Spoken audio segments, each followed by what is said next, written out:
Startup business guidance, brand name suggestions, registration guidance, marketing tips, business development ideas కోసం మా licence శాస్త్ర company MD Nagendra Babu గారిని సంప్రదించి పూర్తి వివరాలు తెలుసుకోండి. మనం బిజినెస్ కు వేసే తొలి అడుగే మన బిజినెస్ గ్రోత్ అవ్వడానికి ఉపయోగపడుతుంది. So all the best. Thank you. Welcome to Indian franchise hub. ఈరోజు మనం ఈ వీడియోలో కొత్తగా బ్యాంక్ స్టార్ట్ చేసేవారు ఎటువంటి రిజిస్ట్రేషన్ తీసుకోవాలి, దీంట్లో రకాలు మరియు దానికి సంబంధించిన పూర్తి వివరాలు మనం ఈరోజు ఈ వీడియోలో తెలుసుకుందాం. బ్యాంక్ స్టార్ట్ చేయాలంటే పబ్లిక్ సెక్టర్ సంబంధించిన బ్యాంక్ అనుకోండి 500 CR డిపాజిట్ ఉండాలి. నెక్స్ట్ వచ్చేసి స్మాల్ ఫైనాన్షియల్ బ్యాంక్ అయితేనేమో 200 CR డిపాజిట్ ఉండాలి. నెక్స్ట్ వచ్చేసి పేమెంట్స్ బ్యాంక్ అయితేనేమో మనకు 100 CR డిపాజిట్ ఉండాలి. ఈ అమౌంట్ ఒకవేళ మన దగ్గర ఉంటేనే మనం ఈ బ్యాంక్ రిజిస్ట్రేషన్ చేసుకోవడం జరుగుతుంది. ముఖ్యంగా దీనికన్నా ముందు మనం ప్రైవేట్ లిమిటెడ్ రిజిస్ట్రేషన్ చేసుకోవాలి. సో 2 years అనేది మనకి పీరియడ్ ఉండాలి. సో 2 years తర్వాత ఆర్బీఐ నుంచి మనకి వెరిఫికేషన్ అయిన తర్వాత కొన్ని స్టేజ్ల తర్వాత ఒక ప్రాసెస్లో మనకు అది వేరియేషన్ జరుగుతూ ఉంటుంది. సో దాన్ని బట్టేసి మనకి అప్రూవల్ అనేది ఆర్బీఐ నుంచి రావడం జరుగుతుంది. సో ఇది ఒక ప్రాసెస్. నెక్స్ట్ ఇంకోటి ఇది కాకుండా ఎన్బిఎఫ్స్ మనం చూస్తూ ఉంటాం. కొన్ని గోల్డ్ లోన్స్ కానీ, కొన్ని ఫైనాన్స్ కంపెనీ కానీ, నెక్స్ట్ వచ్చేసి మైక్రో ఫైనాన్స్ కానీ, 2-wheeler లోన్స్ కానీ, 4-wheeler లోన్స్ కానీ, ఇట్లా నెక్స్ట్ ఇదే కాకుండా మనకి ఫైనాన్షియల్గా పర్సనల్ లోన్స్ కానీ ఇచ్చే కంపెనీలు, బిజినెస్ లోన్స్ ఇచ్చే కంపెనీలు చాలా ఉన్నాయి. అవి వచ్చి మనకి ఎన్బిఎఫ్సి కిందకి రావడం జరుగుతుంది. చిట్ ఫండ్స్ కూడా ఎన్బిఎఫ్సి కిందకి రావడం జరుగుతుంది. ఇట్లా ఎన్బిఎఫ్సి మనం రన్ చేసుకోవాలంటే కూడా మనకి 10 CR కంపల్సరీ మనకి క్యాపిటల్ అమౌంట్ డిపాజిట్ అనేది ఉండాలి.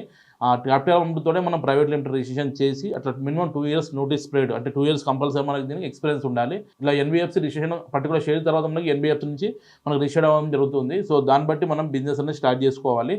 నెక్స్ట్ వచ్చేసి ఎన్బిఎఫ్సి కాకుండా కొత్తగా ఎవరైనా బడ్జెట్లో బ్యాంక్ స్టార్ట్ చేసుకోవాలనుకుంటే, ఫైనాన్షియల్గా లోన్స్ కానీ, గోల్డ్ లోన్స్ కానీ ఇట్లా రన్ చేసుకోవాలనుకుంటే వాళ్ళకి వచ్చేసి credit cooperative society registration separate ఉంటుందండి. సో 7 members తోటి ఇది రన్ చేయడం జరుగుతుంది. దీనికి సంబంధించిన డిపార్ట్మెంట్ అనేది సపరేట్ ఉంటుంది. దీనికి అనుసంధానంగా క్రెడిట్ కోఆపరేటివ్ సొసైటీ డిపార్ట్మెంట్ పనిచేస్తుంది.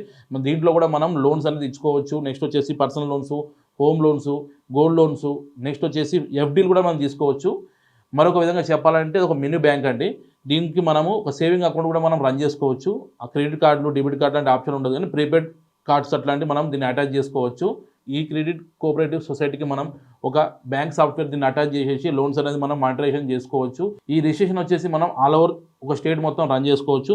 ఇది కాకుండా మనం మల్టీ స్టేట్ కోఆపరేటివ్ సొసైటీ కూడా ఉంటుంది, సెంట్రల్ డిపార్ట్మెంట్కి రావడం జరుగుతుంది. సో ఈ మల్టీ స్టేట్లో మనం బిజినెస్ రన్ చేసుకోవాలంటే మనం multi state cooperative society registration separate ఉంటుంది.